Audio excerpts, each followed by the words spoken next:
विनोद को ढूंढना ही होगा।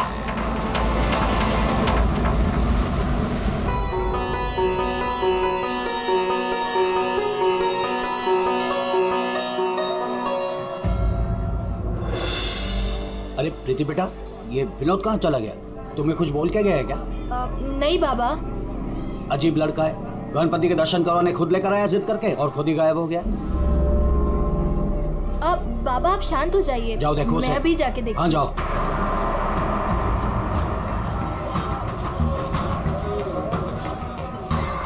ये फोन भी नहीं उठा रहे हैं।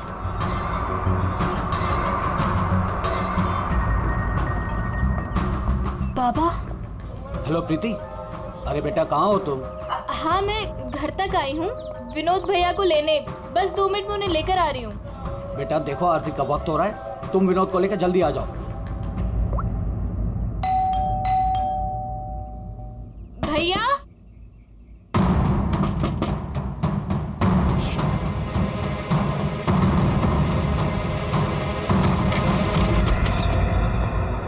भैया। भैया।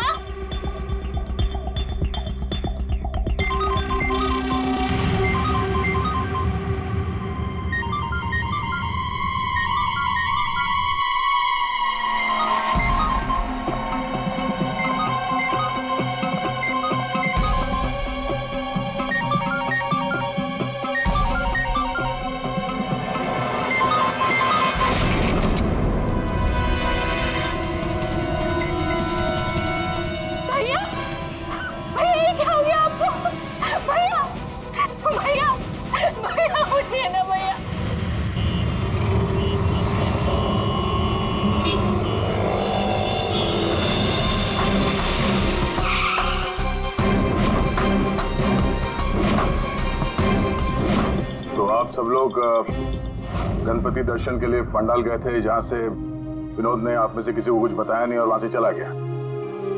जी। अच्छा, आप लोगों में से किसी ने विनोद को वहाँ पंडाल में किसी से बात करते हुए देखा था? जी नहीं सर, हम लोगों को तो पता भी नहीं चला कि भैया अचानक से कहाँ चले गए। 3 महीने पहले ही उसे बहुत ही अच्छी जगह नौकरी मिली थी, बहुत खुश था वो। कह रहा था बाबा अभी आप चिंता मत करो, मैं हूं ना। सर क्या हो गया ये? विनोद का तो किसी ने खून कर दिया। अब मुझे वो सच्चाई कौन बताएगा जो सिर्फ विनोद ही बता सकता था।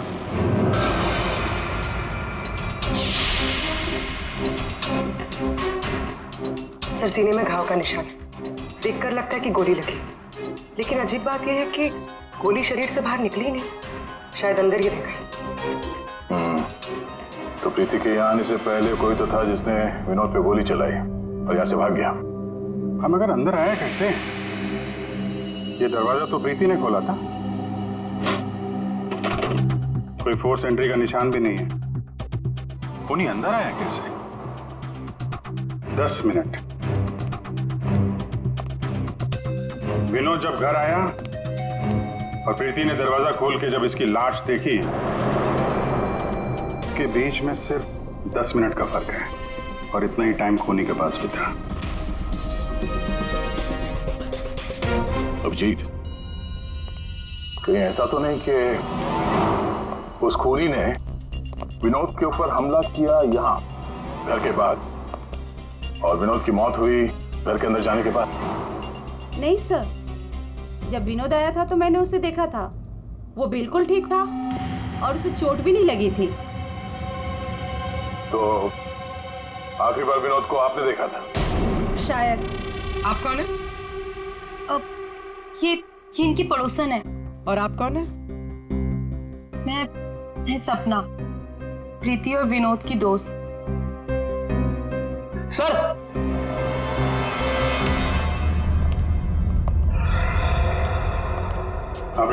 मुझे पता चल गया यहाँ पे क्या हुआ है। क्या हुआ है? विनोद ने इस कमरे में अपने आप को गोली मार ली। अरे सर यही तो हुआ होगा, आपने तो केस सॉल्व कर दिया। मतलब किलर और विक्टिम एक ही है। Sir you are a genius. Thank you. क्या बकवास कर रहे हो तुम लोग? इसने अपने आप को गोली मारी तो गन कहाँ है? इसकी आत्मा लेके चली गई क्या? ये तो यहाँ पड़ा हुआ है। गोली तो चली है, लेकिन किसी और के हाथ से।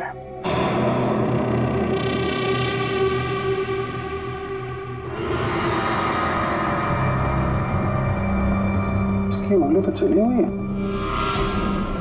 आसपास देखते हैं।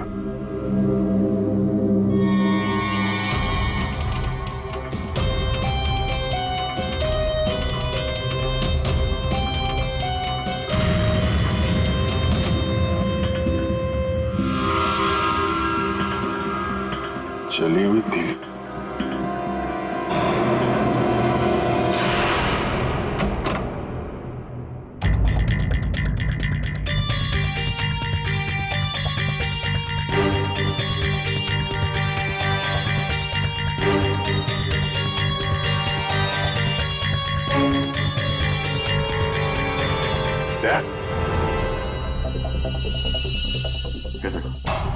कागज जलाए गए।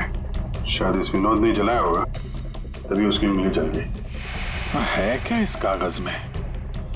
बॉस, जिस गोली को आप लोग तलाश कर रहे हो दरअसल यहाँ छिप करके बैठी है। ये देखो, विनोद के सीने में जाकर के अटक गई है। जिस गोली से विनोद की मौत हुई है वो उसके शरीर से बाहर कहीं नहीं। जहां विनोद की लाश मिली वहां पर कोई गन नहीं थी। एक बार ये गोली निकलेगी ना तो पता चल जाएगा कि कौन सी गन से गोली चली है और फिर क्या विनोद ने आत्महत्या की थी या फिर किसी ने विनोद को मार डाला। बिल्कुल बॉस, लेकिन अभी मैं आपको एक और जरूरी चीज दिखाना चाहता हूँ। एक जला हुआ कागज का टुकड़ा। काफी कुछ जल चुका है, लेकिन मैंने थोड़ा बहुत रिकवर कर लिया है, बचा लिया। इस पर कुछ खास लिखा हुआ है। TTH.ENT।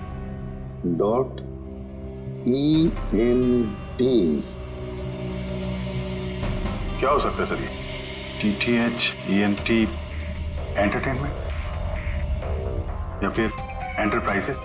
ये तो कोई कंपनी है जरूर, लेकिन एक बात समझ में नहीं आ रही है कि ऐसे क्या था खास इस कागज के टुकड़े पर जो विनोद इसे जलाकर मिटाना चाहता था। और फिर ये TTH एंटरप्राइजेस, ये क्या कंपनी है? कहां पर है ये कंपनी? सर ये TTH क्या है मुझे नहीं पता, मैंने पहली बार सुना ये नाम। विनोद की लाश के पास से हमें एक जला हुआ कागज मिला था, उस पर TTH लिखा था। विनोद आपकी कंपनी में काम करता था, तो हमें ऐसा लगता है कि TTH का और आपकी कंपनी से कोई ना कोई कनेक्शन जरूर है। विनोद का खून हो गया, उसके बारे में कुछ पता है आपको? देखिए सर, सर एक सेकंड सर, मैं बताता हूँ आपको। सर सुभाष सर तो एक नेक दिल इंसान है, ये शायद आपको वो बात नहीं बता पाएंगे। वो बात? कौन सी बात? यही कि सुभाष सर ने विनोद को यहाँ काम पर रखा, लेकिन उसने इसके बदले में अरुण। सर प्लीज मुझे कहने दीजिए। सर विनोद यहाँ पिछले 1 महीने से काम पर नहीं आया। लेकिन विनोद के पिता ने हमसे कहा कि वो हर रोज उसे ऑफिस के बाहर छोड़ के जाते थे। हाँ सर, लेकिन वो अंदर नहीं आता था, और उसके ना आने की वजह से सर आपको पता है सुभाष सर का कितने का नुकसान हुआ है। विनोद को लेकर तुम्हारे अंदर काफी गुस्सा है, हाँ?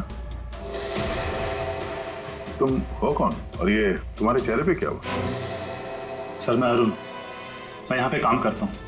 सर एक दिन मैंने विनोद को ऑफिस के बाहर पकड़ लिया था, जब उसके पिताजी उसे ऑफिस के बाहर छोड़कर जा रहे थे। सर मैंने उसे बहुत सुनाया, यहाँ तक कि उसको ऑफिस ना आने के लिए भी मैंने उसको बहुत कुछ कहा सर, लेकिन उसने मुझसे लड़ाई कर ली, और ये उसी की वजह से हुआ है ये। आपको विनोद ने कुछ बताया था कि किस नई कंपनी में काम करने जा रहा है वो? सर मैंने विनोद से पूछा, लेकिन उसने मुझे कुछ नहीं बताया। अब इससे ज्यादा आप विनोद के बारे में मुझसे कुछ भी पूछेंगे तो मेरा जवाब ना ही होगा। तो इस विनोद ने पिछले महीने TTH कंपनी में ही काम किया होगा। पंकज, उसके पिछले महीने की कॉल डिटेल्स निकालो, उसकी लोकेशन चेक करो, पता चल जाएगा कहाँ जाता था वो। ये वही जगह है जहाँ विनोद इस महीने लगातार आ रहा था। इसके फोन की लोकेशन भी यही बता रही है। ये लो, वॉच पे तो दिन में ही सो रहा है, ड्यूटी का खाक करता होगा ये। उठ। अबे उठ। कौन हो भाई? ये TTH एंटरप्राइजेस के बारे में कुछ पता है? नहीं मालूम। अगर मालूम भी है तो आपको क्यों बताऊं? अजीब गुंडागर्दी यार।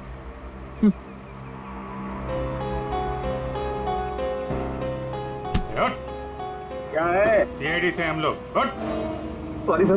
ड्यूटी के वक्त सोता है। सॉरी सर, गलती हो गई सर। सर ये टीटीएच का ऑफिस इसी बिल्डिंग में। इसे पहचानते हो? साहब ये तो विनोद साहब हैं। ये टीटीएच कंपनी में काम करते हैं। कौन कौन काम करता है इस ऑफिस में? साहब और लोगों को तो नहीं पता, विनोद साहब को आते जाते देखा है मैंने। साहब कोई बात है क्या? कल एक मैडम आई थी, विनोद साहब के बारे में पूछताछ कर रही थी, और आज आप लोग आए हैं। कौन? क्या नाम है, कुछ मालूम है? हमने उनका नाम तो नहीं पूछा, लेकिन मैडम बहुत सुंदर थी। अच्छा, उस सुंदर मेम साहब का स्केच बनवा सकते हो? हाँ सर। पंकज, स्केच आर्टिस्ट को बुलवा। विनोद साहब की ऑफिस की डुप्लीकेट चाबी तो होगी ना तुम्हारे पास? हाँ सर। लो। ड्यूटी के वक्त सोना नहीं, समझे? अब नहीं सोऊंगा साहब। ये गार्ड कुछ अजीब सा बिहेव कर रहा था।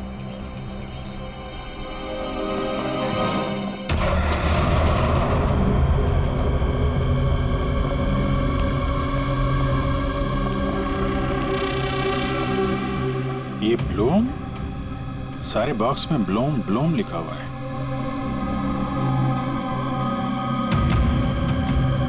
है क्या इस बॉक्स में?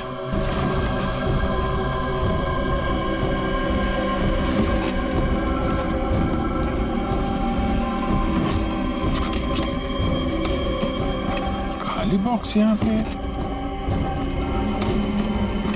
दे। ये देखो, कैप्सूल्स।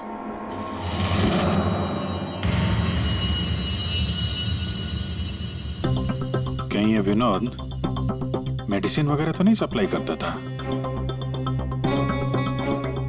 ये भी खाली है। खाली? अब ये क्या चक्कर है? कैप्सूल्स खाली, बॉक्सेस खाली, ऑफिस खाली। तो ये विनोद यहाँ करने क्या आता था? सर ये देखिए, ये लेटर हेड मिला। टीटीएच? ये तो ठीक वैसा ही लेटर हेड है जैसे विनोद ने अपने घर में जलाया था। लगता है उसने उस पर कुछ लिखा होगा, उसके बाद जला दिया। क्या चल रहा है यहाँ पे?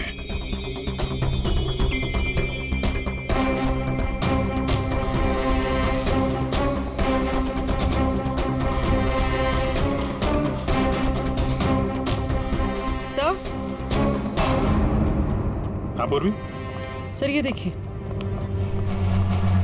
इसके अंदर कुछ छुपा कर रखा है।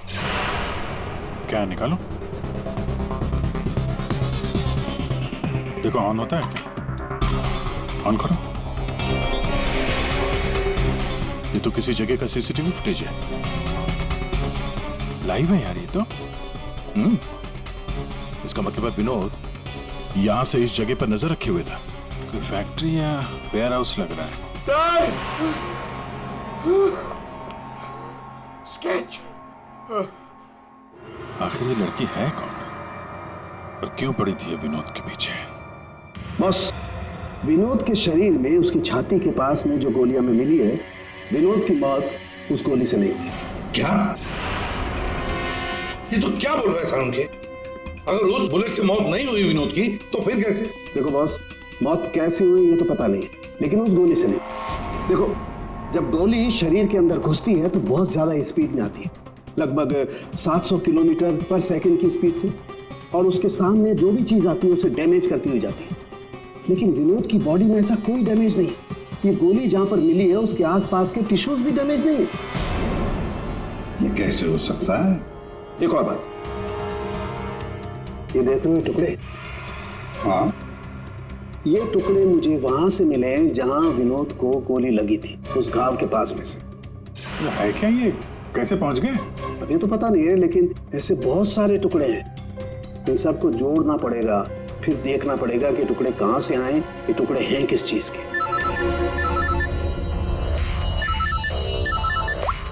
हेलो, क्या? सर मेरी बच्ची, मेरी बेटी सर,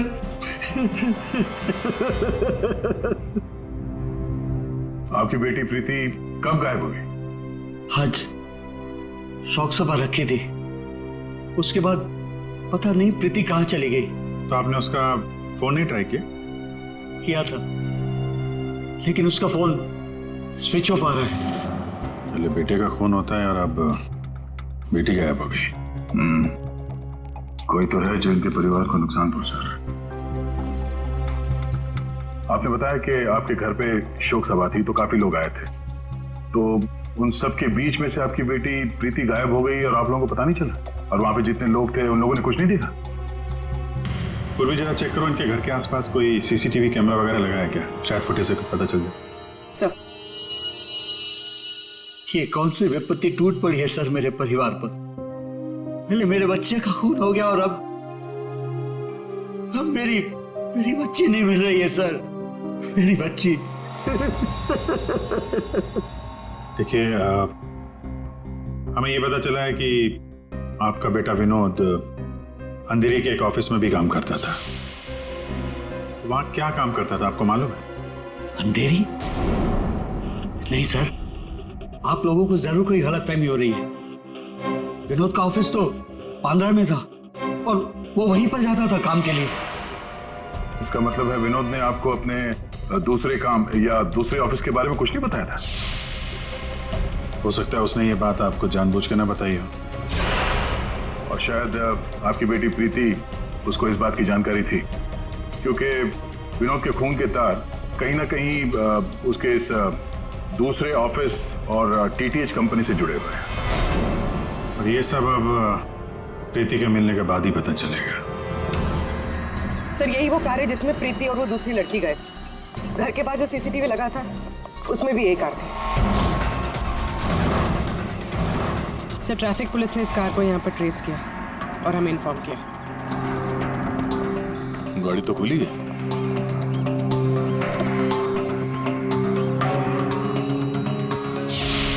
ओह नो, डैशबोर्ड पे खून है।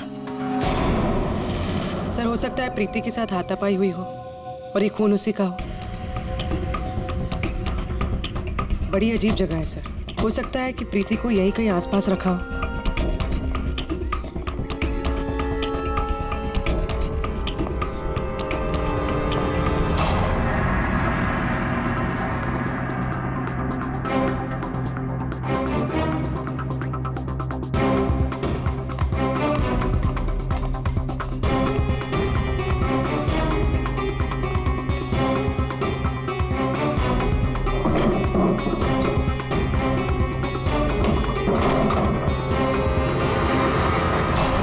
प्रीति? ये तो प्रीति है। प्रीति?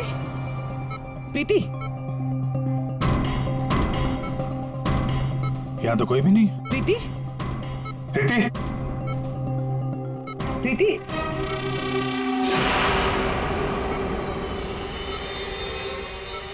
ऐसे कोई नशीली दवाई दी गई है जिसकी वजह से इसकी हालत है। प्रीति? प्रीति? हाँ, क्या हुआ क्या तुम्हारे साथ? तुम यहाँ पर आई कैसे? वो एक लड़की आई थी भैया की शोक सभा में, वो ही मुझे यहाँ लेकर आई। उसने मुझे कहा कि भैया का एक पैकेट है उसके पास, वो मुझे देना चाहती थी।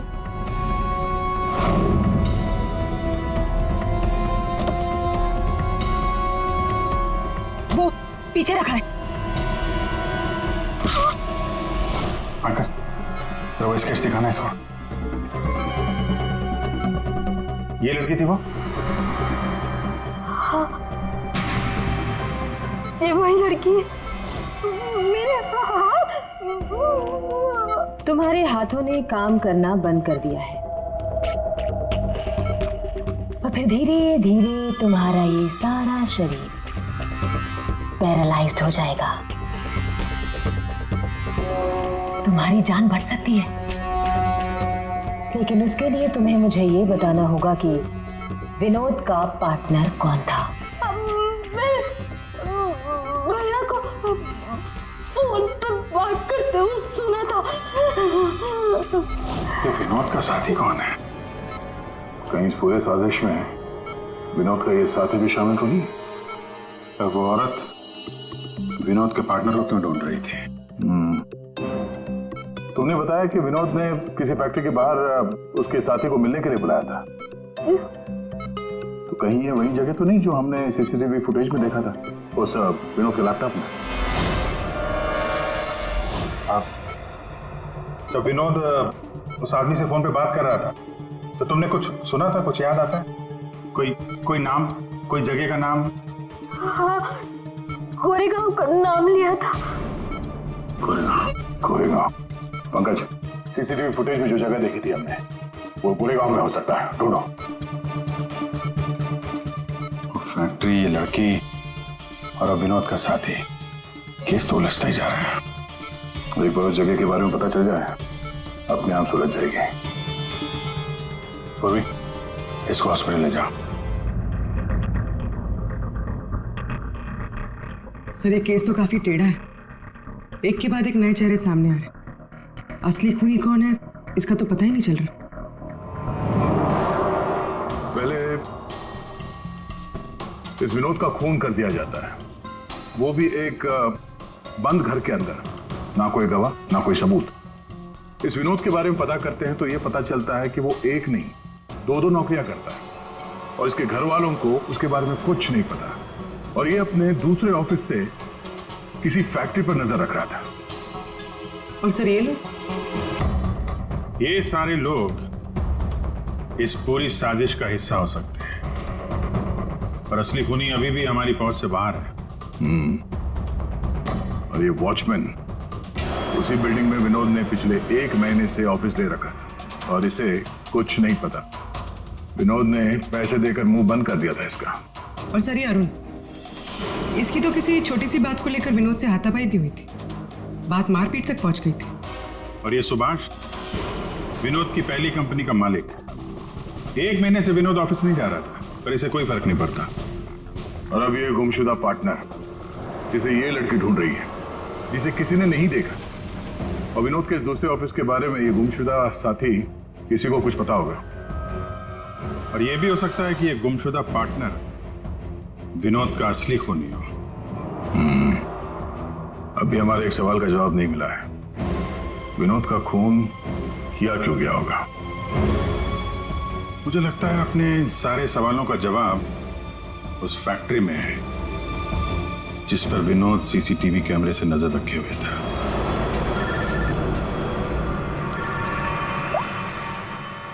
हाँ पंकज, क्या फैक्ट्री का पता चल गया? ग्रेट।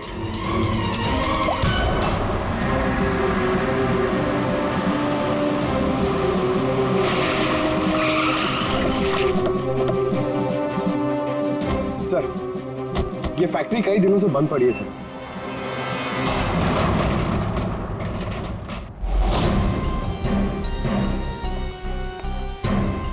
नो एंट्री का बोर्ड, तो कैमरा यहीं कहीं होगा, इधर होगा।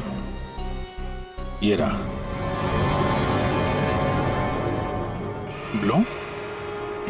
ये तो वहां भी था, ब्लूम।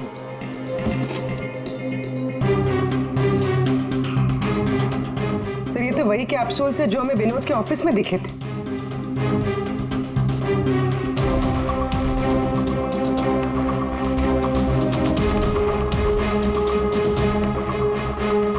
ये कैप्सूल भरे हुए हैं और वो खाली। मतलब ये कैप्सूल यहां से वहां चक्कर काट रहे हैं। ये बॉक्सेस यहाँ पे आगे पीछे क्यों रखे हुए? जरा हटाओ इसे।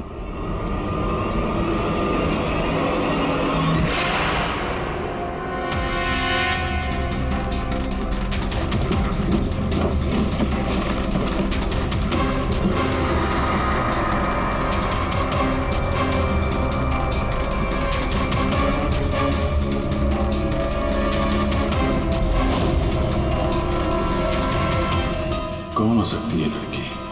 कहीं ये विनोद की पार्टनर तो नहीं? उस लड़की की मौत 48 घंटे पहले हुई है, सारों के साहब ने बताया। गोली मारी है उसे। आखिर उस फैक्ट्री में ऐसा है क्या कि विनोद 24 घंटे उस पर नजर रखता था और अब इस लड़की की लाश मिलती है हमें वहां से, और वो दवाइयों की कैप्सूल अभी तक पता नहीं चला कि कैप्सूल के अंदर था क्या। सर उन कैप्सूल्स में जो पाउडर मिला है, कहीं ये सब उसके लिए तो नहीं हो रहा? मगर सिर्फ एक पाउडर के लिए कोई किसी की जान क्यों ले ले? ऐसा क्या है खास उस पाउडर में? पाउडर में क्या है वो तो बहुत जल्द पता चल जाएगा। एसीपी साहब जमे हुए हैं सारुण के साहब की लैब में।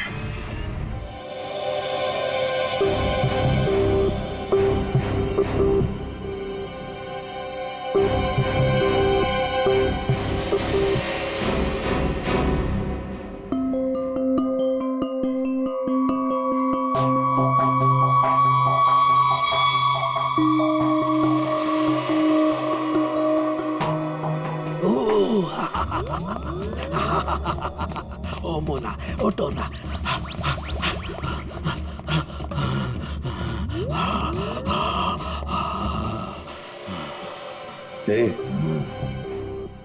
सोलंकी, क्या हुआ बे? क्या?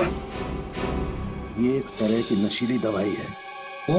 तो ये बात है। और ये देखो, ये इसकी पैकेजिंग एकदम असली है। तेरा कहने का मतलब है कि नकली दवाइयां असली पैकेजिंग में हैं? और हाँ, याद आया, तुम पूछ रहे थे ना विनोद उस गोली से क्यों नहीं मरा जो उसके सीने में थी। हाँ, मैंने पता कर लिया बॉस, वो उससे क्यों नहीं मरा। ये देखो, दरअसल विनोद एक सिक्योरिटी गार्ड था। जिस टाइम वो सिक्योरिटी गार्ड था 6 साल पहले वहां पर एक रॉबरी हुई। रॉबरी में इसे गोली लगी। डॉक्टर ने ऑपरेशन किया लेकिन गोली अंदर ही रहने दी। गोली निकालता तो विनोद की जान को खतरा था। यार सालुंकी, फिर वही सवाल, अगर विनोद इस गोली से नहीं मरा तो फिर मरा कैसे? और हाँ बस, याद है मैंने आपको कुछ सफेद सफेद चांदी के टुकड़े दिखाए थे? बॉस, मैंने उस सारे टुकड़े जोड़े, ये देखो, ये बना। यार सालुंकी, ये तो कोई चांदी का सिक्का लगता है, सिल्वर कॉइन नहीं है।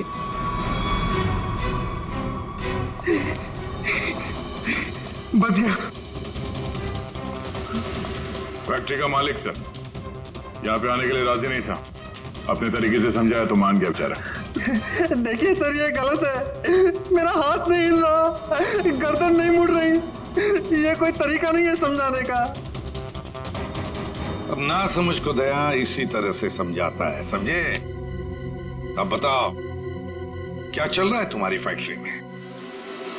बताओ जल्दी। सर, मैं अपने फैक्ट्री में नकली मेडिसिन बनाता था और उसे मार्केट में बेचता था। इसके लिए मुझे अच्छे पैसे मिलते थे सर। लेकिन कोई था जो मेरी फैक्ट्री से दवाइयां चुराता था। इसीलिए मैंने एक लड़की को काम पे लगाया, ये पता करने के लिए कि ये चोरी के पीछे है कौन। लड़की को? कौन है ये लड़की? सर, उसे मैंने फॉरेन से बुलाया। खून करने में एक्सपर्ट है सर। खून करने में एक्सपर्ट है? अभी कहाँ है? सर, मुझे नहीं पता वो कहाँ है सर। वही मुझसे हमेशा कांटेक्ट किया करती थी। 6 अलग-अलग नंबर से कॉल किया करती थी सर। हाँ पता है, वो सारे नंबर्स हम ट्रेस कर रहे हैं। एक बात बताओ, तुम्हारी फैक्ट्री में जो लाश मिली थी लड़की की, वो कौन थी? सर, वो बॉडी रिया की थी और वो मेरी फैक्ट्री में काम करती थी। वो किसी विनोद नाम के आदमी की मदद कर रही थी मेरी फैक्ट्री से दवाइयां चुराने के लिए। और ये बात उस किलर लड़की को मालूम पड़ गई और उसने रिया को मार दिया सर। सर, विनोद की साथी रिया हो सकती है। नहीं पंकज, विनोद की वो गुमनाम साथीदार रिया नहीं है। क्यों सर? क्योंकि जो लड़की विनोद के साथीदार की तलाश में है, उसने रिया को 2 दिन पहले मारा और इस प्रीति को आज ही किडनैप किया। अगर ये रिया विनोद की पार्टनर होती तो ये लड़की प्रीति से विनोद के उस जोड़ीदार के बारे में नहीं पूछती। मतलब सर, वो लड़की अभी भी विनोद के साथी की तलाश कर रही है? सर, वो किलर लड़की ने जो 6 अलग अलग नंबर से इस विवेक को कॉल किए थे, उनमें से सारे नंबर्स ऑफ आ रहे थे, लेकिन अभी अभी एक नंबर एक्टिवेट हुआ है, सिर्फ 1 मिनट के लिए। तो फिर जरूर इस लड़की ने किसी के साथ बात करने के लिए ये नंबर ऑन किया है। 1 मिनट तो काफी है हमारे लिए ट्रेस करने के लिए। लग जाओ काम पे पूर्वी।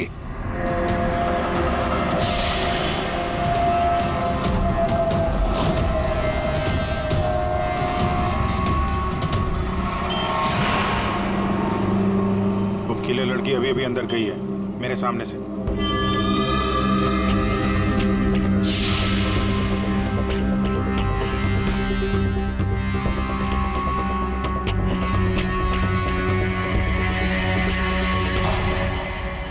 गणपति बप्पा मंगल मूर्ति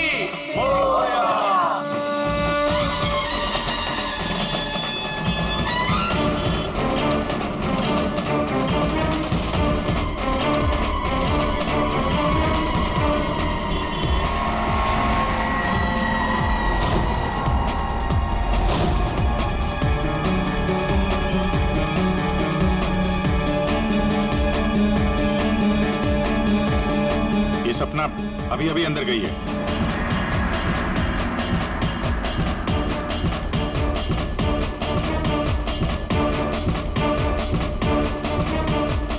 ये तो वही है, विनोद की दोस्त।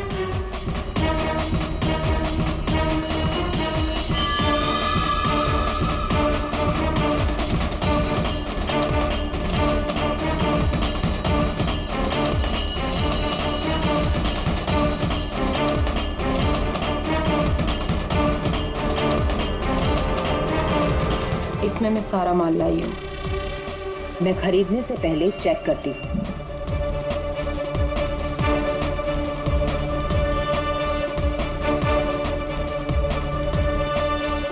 पंकज एक काम करो, वो लड़की के पास जो बैग है ना, उसको छीन के भागो वहां से। अरे सर ये क्या कह रहे हैं आप? बैग लेके भागूंगा तो किलर बाद में मारेंगे, पब्लिक पकड़ के मारेंगे मुझे। जितना कह रहा हूं उतना करो। बैग छीनो और भागो वहां से जल्दी। मुझे पैसे दो ताकि मैं यहाँ से जा सकूं।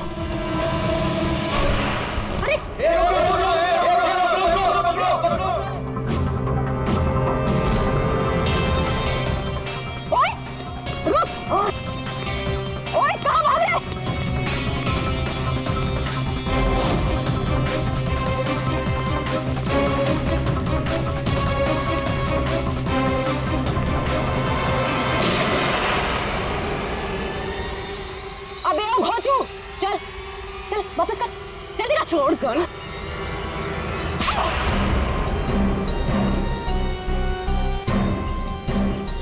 तुमने पैसों के लालच में अपने दोस्त की बलि दे दी, खून कर दिया उसका।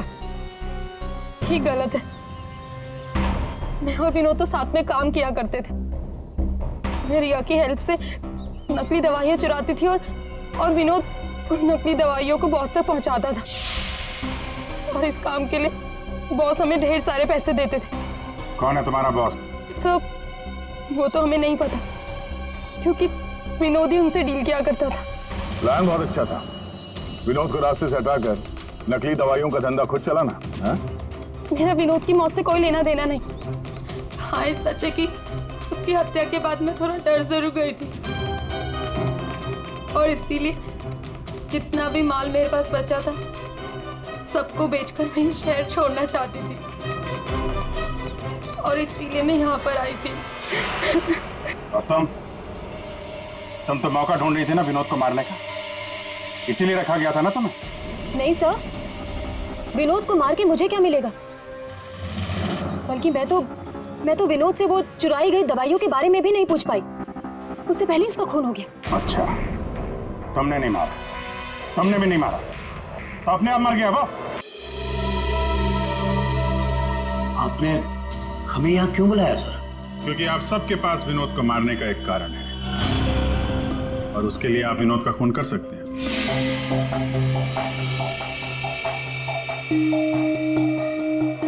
सर ये आप लोग क्या कह रहे हैं? विनोद मेरा बेटा था। लालच, ईर्ष्या, जलन, बदला, गुस्सा, इतने सारे कारण थे आप लोगों के पास विनोद का खून करने के लिए।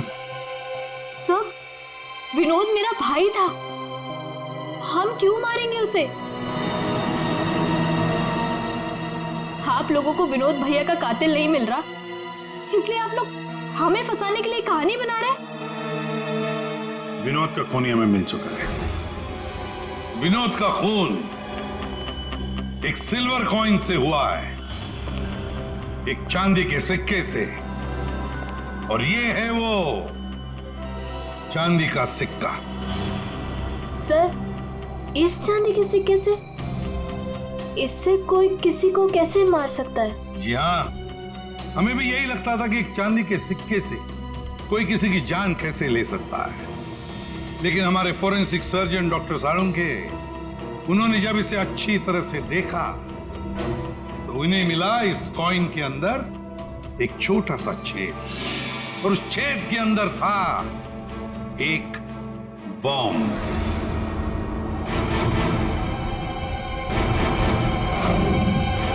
और इस बॉम्ब को एक सर्किट से जोड़ दिया गया था, और जब विनोद को ये कॉइन मिला तो उसने अपनी शर्ट के ऊपर वाली जेब में रख लिया था। कुछ देर बाद विनोद का मोबाइल फोन बजा। जैसे विनोद ने अपना फोन उठाया, यहां पे रखा हुआ ये बॉम्ब फट गया। मतलब साफ है, जिस किसी ने भी ये सिल्वर कॉइन विनोद को दिया था, खूनी वही है।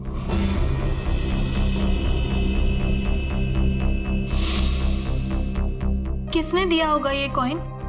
सर, कौन है खूनी? खूनी आप सब में से कोई एक है। वैसे भी यहां पे जितने लोग मौजूद हैं, आप सबको विनोद जानता भी तो था।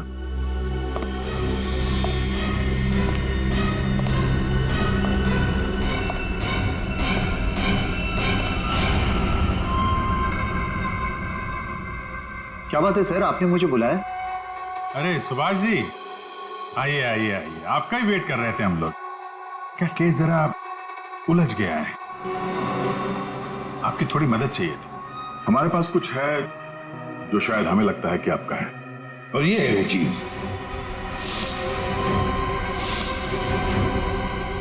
आप पहचानते हैं इसे?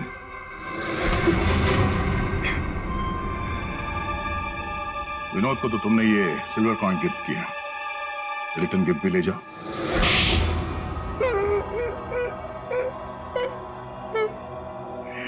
मुझे पता चला कि विवेक अपनी फैक्ट्री में नकली दवाइयां बनाकर बहुत पैसे बना रहा था, तो मैंने सोचा क्यों ना विवेक की फैक्ट्री से नकली दवाइयां चुरा कर मैं भी पैसे बनाऊं।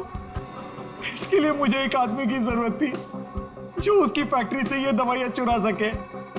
विनोद ये काम कर सकता था, लेकिन विनोद मुझे धोखा देने की सोच रहा था। मुझे पता चल गया था कि उसने किसी और के साथ डील कर ली थी, इसीलिए मुझे उसे रास्ते से हटाना पड़ा। और इस बात का अंदाजा विवेक को था, इसीलिए उसने इस सोनाली को हायर किया। जो बम तुमने विनोद को लगाया था, उसमें अमोनियम नाइट्रेट नाम का केमिकल था, और हमें पता है ये केमिकल तुम बनाते और बेचते हो। तुम्ही ने तो लिस्ट दी थी, याद है? नकली दवाइयां बाजार में लाकर लाखों लोगों की जिंदगी के साथ खिलवाड़ किया है तुम लोगों ने। ऐसे जुर्म के लिए सिर्फ एक ही सजा है, फांसी।